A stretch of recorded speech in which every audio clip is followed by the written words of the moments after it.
Somebody here yet? Mountain? Sean H, you have pizza and wings on the way. Well, hey, I'll be over in a second. Just like coronavirus, what? Like, who cares? I'll be over for those pizza and wings. How's it going there, Ethan?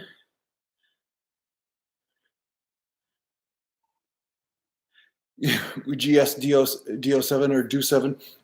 Will the virus mutate like my muscles? Like my muscles are on my programs? Well, you never know. Maybe the virus will become a mountain. So the only way to combat the disease is to become a mountain. That's how you do it.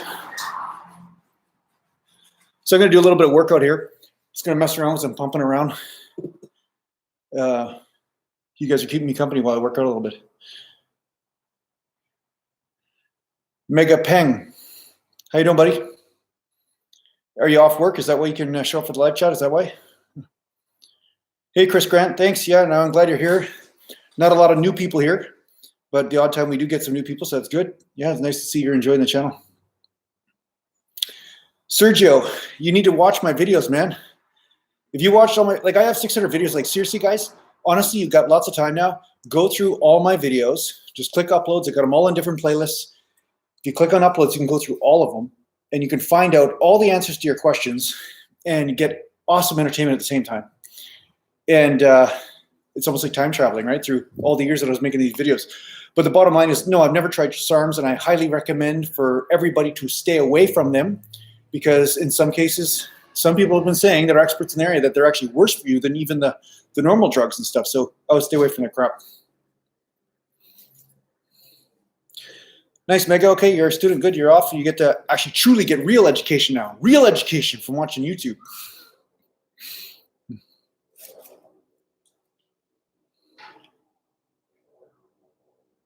Yeah, Chris Grant, I answer this question lots too. Basically, do joints get stronger as you lift? Well, obviously. I mean, do you think, like, if they didn't get stronger, then I probably would never be able to get stronger without my joints breaking in half. I mean, try putting an infant under 500 pounds and see what happens, right? I mean, obviously something had to strengthen, you know.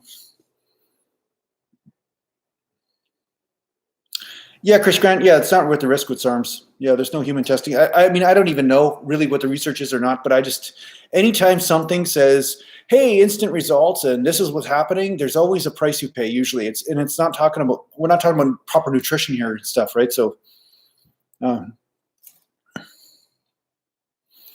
GS27 is asking what day should you do rear delts on? Well, I have this outlined in my programs. So if you want to buy one of my programs, I actually outline it in there. But I do a little bit of higher frequency training. So some people get obsessive compulsive about when they should train a body part or not. They're like, oh my God, I can't believe it. I trained rear delts on the wrong day. The world's going to fucking end. It's not a big deal. Just trust me. The only thing you might want to think about is because rear delts are weaker than back, that you train rear delts before you train your back in a given workout. But if you train your rear delts on the same day as a back workout, not a big deal. I mean, you could train them on the same day as a shoulder workout. Again, not a big deal.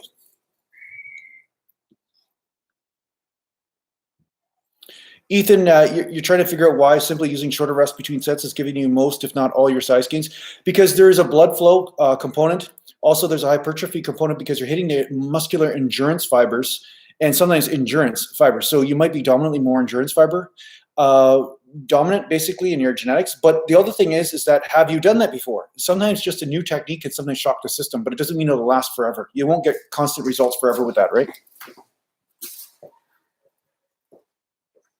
The fact is you're probably stronger, and then you're doing lots of reps with that weight not resting, and then you're stronger. So you're using more weight to do that hypertrophy type of workout, so therefore you're getting results, right? But like I said, pumping blood is great, but only after you get strength. And then again, you have to do the strength sets too. So I'm still warming up here just on the plate here. I'm not gonna go heavy because I find I get distracted if I start doing like live chats and then doing heavy. It's it's too risky.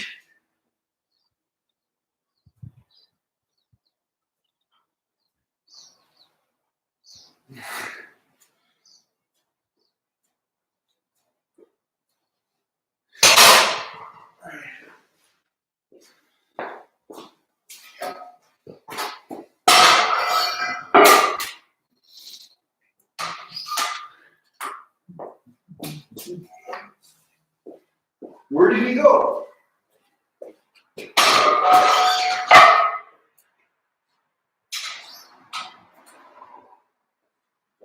you see me? Hey, can you see me? I'll back you up here so you guys can kind of be a part of the other drama back there too.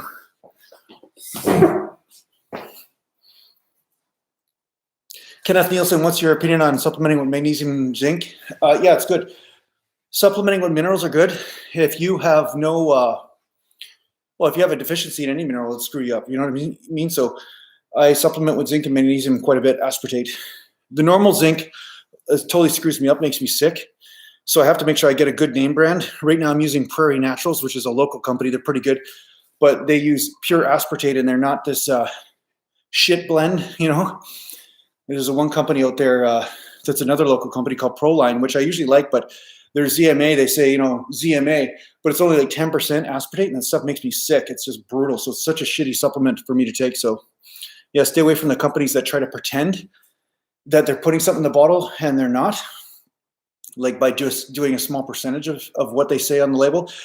There's another company out there that says, and again, this is another company that I know somebody that works for this company, and basically they say all natural flavors and such, right? Or no artificial flavors. Meanwhile, they're using acesulfame potassium for their sweetener or sucralose and stuff like that. So they're using artificial stuff, but they're trying to make it seem like they're not.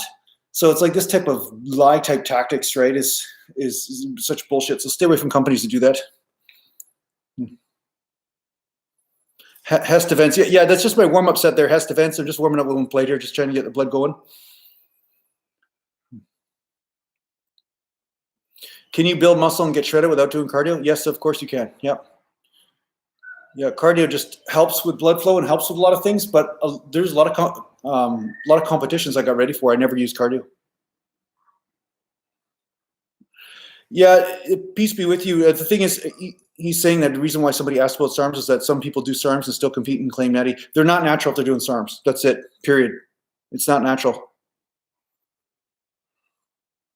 SARMs aren't like like, they're not like something you eat like in the bushes or something, like, you know, and grab it off a tree and eat it. Or it's not even that natural. You know what I'm saying? Like it's something different. So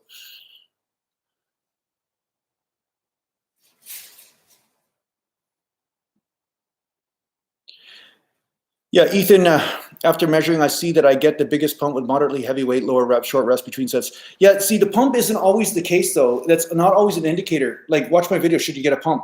And I might make another video on this because it keeps on coming up. You don't necessarily have to get a pump to get the most results. That's the thing. A lot of people, they mix that up.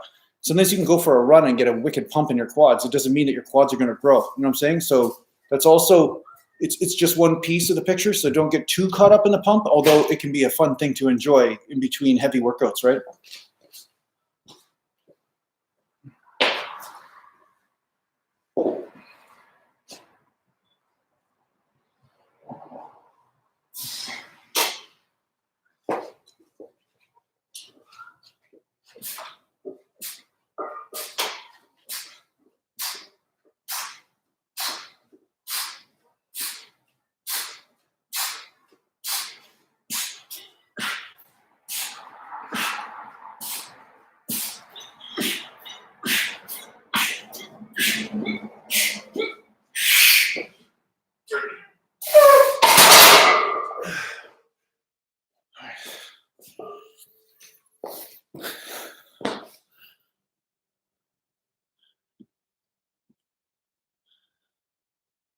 34 people here.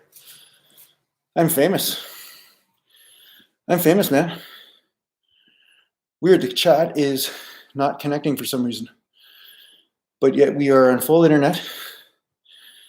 Everything's good. So if I'm not seeing your stuff, it's because for some reason it's messing up on me.